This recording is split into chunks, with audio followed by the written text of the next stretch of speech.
It was supposed to be an ordinary neighborhood barbecue, the smell of grilled meat in the air, children laughing as they ran across the lawn. I'd set up the speakers, prepared the drinks, and tried to keep the mood light. Sarah, my wife, was chatting with some of the women, and everything seemed normal.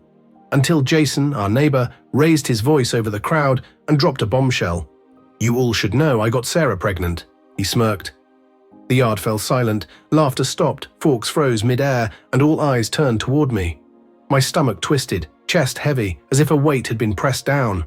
Sarah gasped, immediately denying it, but Jason leaned back, clearly enjoying the chaos he'd created. "That's a disgusting lie," Sarah snapped, her face pale. Jason only laughed louder.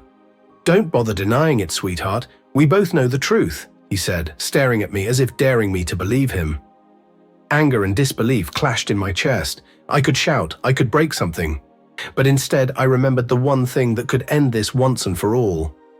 The video. For weeks, I had suspected Jason was spreading rumors. His smirks, the way he looked at Sarah, it all added up. I'd installed cameras, not because I doubted my wife, but to expose his toxic games. Tonight was the perfect moment. I stood, pulled out my phone, and connected it to the speaker system. "If you're so confident, Jason, maybe we should let everyone see the truth," I said. The crowd leaned in. Jason's grin faltered, unease flashing in his eyes. The video played on the outdoor screen. It showed Jason outside our house late one night, drunk, banging on the door, calling Sarah's name. She never let him in. She called me, voice shaking, begging me to come home. Another clip showed him bragging to his friends, making outrageous claims about her. Gasps rippled through the yard. Neighbors exchanged shocked looks, some shaking their heads in disgust. The truth was undeniable. Jason had been lying. His smirk vanished, replaced by anger and embarrassment. "That doesn't prove anything," he shouted, but his voice cracked. Nobody believed him. Sarah stood beside me, tears in her eyes, not of guilt but relief. "He's been harassing me for months," she told the crowd.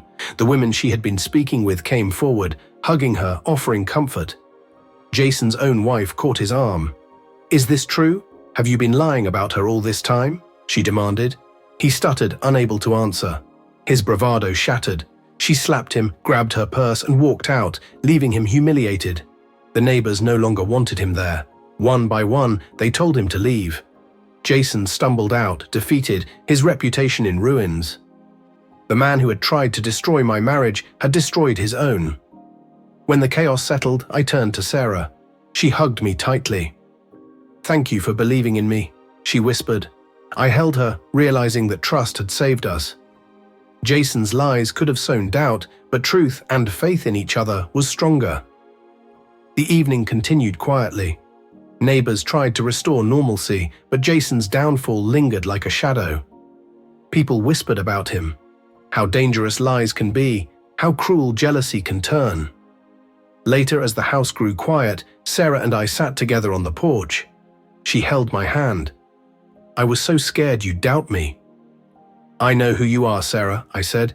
"He could never take that away from us." That night could have broken us. Instead, it made us stronger. Jason had tried to drag Sarah's name through the mud, but in the end, he exposed himself as the liar he truly was. From then on, he became an outcast, while Sarah and I rebuilt our peace. Every time I looked at her, I remembered, trust is the strongest defense against betrayal, and the truth always comes out.